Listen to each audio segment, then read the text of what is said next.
You are a divorced wife. Yes. This petition is filed in the status of a wife. Yes.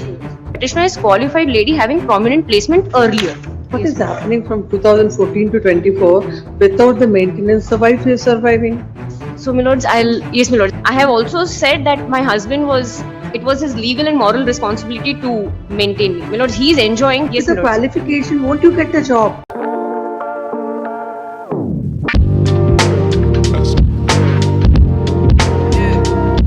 The court holds that the petition averments and para clearly discloses the petitioner is MBA graduate. It's also evident from pleading as well as evident that she had a prominent place in various organizations like Times of India and Midday Multimedia, and right from the inception is self-made.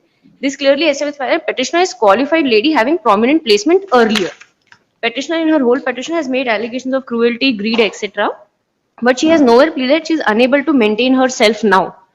In fact, my lord, there are clear pleadings saying that the petitioner had to leave her job because the respondent was a resident of the US. This order is of the year. The civil miscellaneous is 2012. RPFC 2014. My lords. What Yes, is happening from 2014 to 24 without the maintenance? The wife is surviving. So, my lords, yes, my lords, I'm aware the question that is posed, my lords. The respondent was ex parte in all proceedings. No, that I understand. Yes, my lords. Even in fact, a considerable amount of time was spent in serving the respondent in these proceedings. Eventually, my lords, by even after airmail, finally, my lords, the Honorable Court permitted us to serve him by email, and thereafter the matter was yes, my lords. Let's forget about what happened to the respondent. Yes, my lords. No, the court gives a finding that she was was having a good placement about her qualification and all. So right from whatever the circumstances that you are saying might have been there, have prevailed there in 2012-14. What is happening from 14 to 25? Yes, my lords. My instructions are in the year 2014, my lords, the petitioner was around What was the age in 36 years old, my lords, in 2014, my lords. She was dependent on her widowed mother. And my instructions are that on the basis of her father's saving, she has been surviving, my lords. Why was she not working? She was not able to get, because she had to go to US, my lord. She had resigned from her job here. She went to the US, then she got to know that the respondent was already married in the US. It was only when she entered US at the US consulate, she was informed. In fact, my lords, even divorce plausible explanation. No, my lords, she has produced records of the US court. Yes, with the qualification, won't you get a job? Lords, maybe you may not be getting a job which fits your your qualification and all. Not that you can't get a job with that some job or the other. Lords, my submission is that the reasoning of the trial court is against the established principle. The capability of the wife to earn should not be equated to unable to maintain herself. My lords, I am supported by certain judgments. I'll place them before your lordship. Yes, you the trial court has only held that because I had a postgraduate degree, that I am capable of earning. And even now I'll say, we'll take it little forward, say that even till now you didn't tell before the court. You have not filed anything before the court to show that what are the efforts made by you to get a job and why you were not successful. Because I have pleaded in the petition that because of my age, because of the advanced age, 36. Because at that point in time, I was not, because of the experience that would have required at that age, I could not get a job in Mysore. I have pleaded that, my lords. And my lords, be that as it may, the husband's responsibility. Whatever judgments for your sake, I'll record it, give it. The object of the maintenance proceedings is not to punish a person for his past neglect, but to prevent vagrancy by compelling those who can provide support to those who are unable to support themselves and who have a moral claim to support. The phrase unable to maintain herself in the instant case would mean that means available to the deserted wife while she was living with her husband and would not take within itself the effort made by the wife after desertion to survive somehow. Section 125 CRPC is a measure of social justice and is specially enacted to protect women and children, and as noted by this court in so and so falls within constitutional sweep of Article 15(3) reinforced by Article 39. I'll skip those paragraphs. Paragraph 8.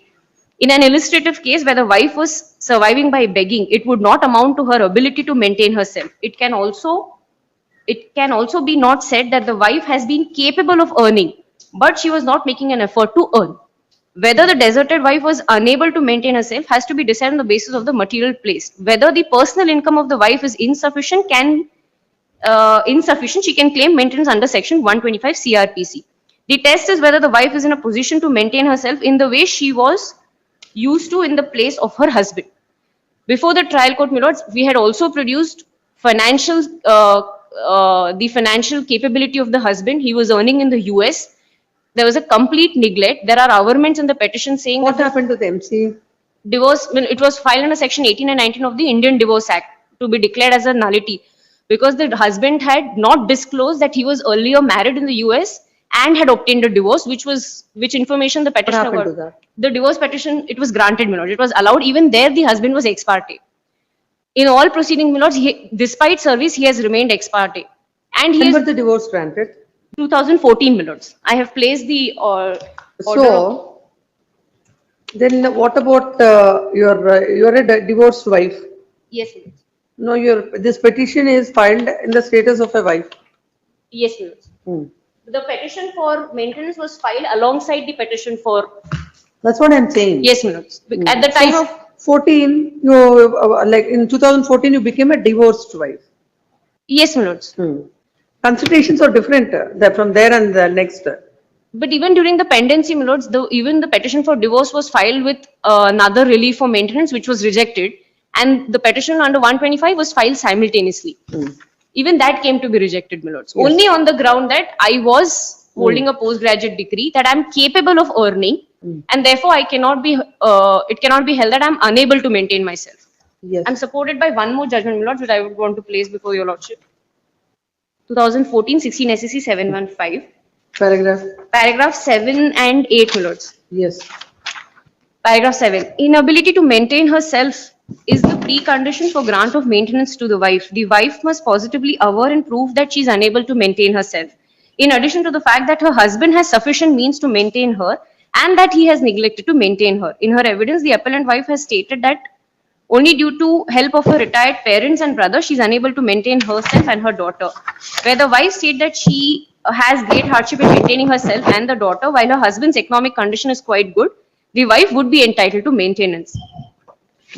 In the petition, my lords, there are clear averments saying that I am solely dependent on my widowed mother. My father's savings are the only source of money that is available for my mother and myself. Even when I had to travel to the US, my mother only had provided me funds. So the recording of the trial court that there are no pleadings on the face of it is against the records, my lords. And in my petition, my lords, now I have extracted those pleadings also. So the trial court simply says that there were no pleadings also. I have extracted all the pleadings which are suggestive and where I have specifically averred that I don't have any other source. I'm dependent on my widowed mother. I have also said that my husband it was his legal and moral responsibility to maintain me. My lords, he is enjoying, none of the proceedings he has participated. There is a decree of divorce. He is not complying with any orders, my lords. क्या एक ऐसी पूर्व पत्नी जो 11 साल पहले तलाक ले चुकी हो अब इतने समय बाद अपने पूर्व पति से भरण पोषण की मांग कर सकती है? इस पर आपकी क्या राय है? नीचे कमेंट करके जरूर बताएं। कर्नाटका हाई कोर्ट की इस कार्यवाही में पूर्व पति ने अपने पूर्व पति से 1 लाख प्रति माह भरण पोषण की मांग करते हुए याचिका दाखिल की है, जबकि वो पिछले 11 वर्षों से खुद को पूरी तरह से संभालती आ रही है। इस पर माननीय न्यायाधीश ने पूछा कि जब आप अब तक खुद को संभालती रही हैं, तो अब अचानक क्या हुआ? न्यायालय ने यह भी कहा कि जब आपके पास इतनी अच्छी शिक्षा है तो आप काम क्यों नहीं करती? इस पर याचिकाकर्ता ने जवाब दिया कि अब उम्र हो चुकी है, इसलिए काम नहीं कर सकती और उनके पति आराम से जीवन बिता रहे हैं, इसलिए उनका नैतिक कर्तव्य है कि वे मुझे आर्थिक सहायता दे। फिलहाल के लिए बस इतना ही। जल्द मिलेंगे इस केस की अगली अपडेट के साथ। धन्यवाद।